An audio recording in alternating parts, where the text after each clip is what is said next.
Name the structure for me. Esophagus. Esophagus. Cardiac sphincter.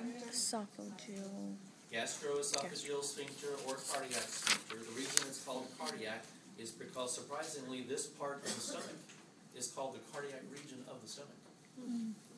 Why that? I don't know. It is pretty close to the heart, but so are lots of other things, and they're not called cardiac, right? But this is either the cardiac sphincter or gastroesophageal.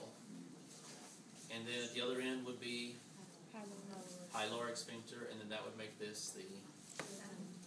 All right, and then what's all this stuff in here? Root advantage? Mixes the prime. Not absorption. Expands. It allows for the expansion. It allows for the distension.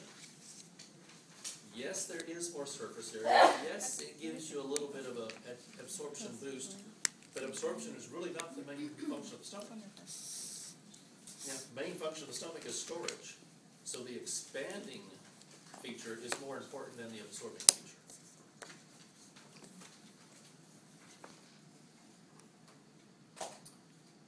Okay.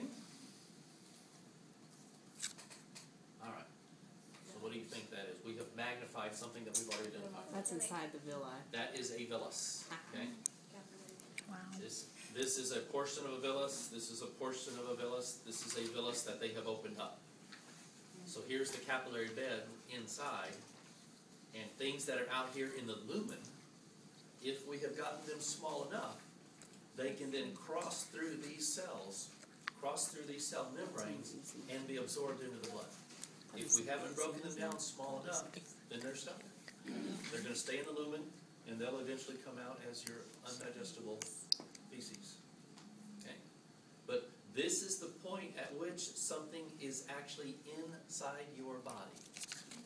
When you have left the lumen and crossed the cell membranes of a villus, now you are inside my body. But until that point, you were just in the tube that went through my body. See? You had not yet been absorbed across a cell membrane. That's what makes the distinction between whether it's in you or not. Have we crossed a cell membrane?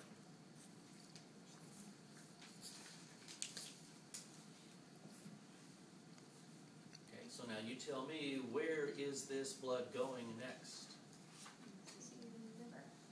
To the liver via the hepatic portal system. See?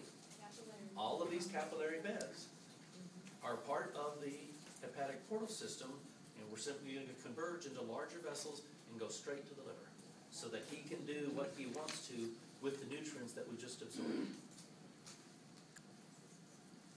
So then, what do you suppose that guy is right back there? Lymphatic.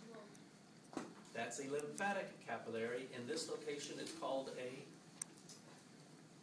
starts with an L.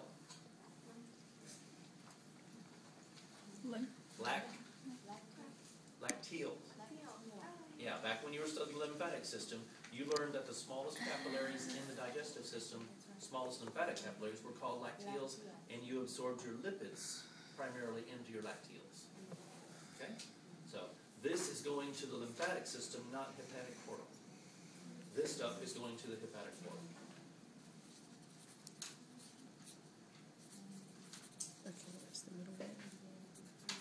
Now, anything that I absorb into a lymphatic vessel is called what? Lymph. And it's all going to end up being dumped where?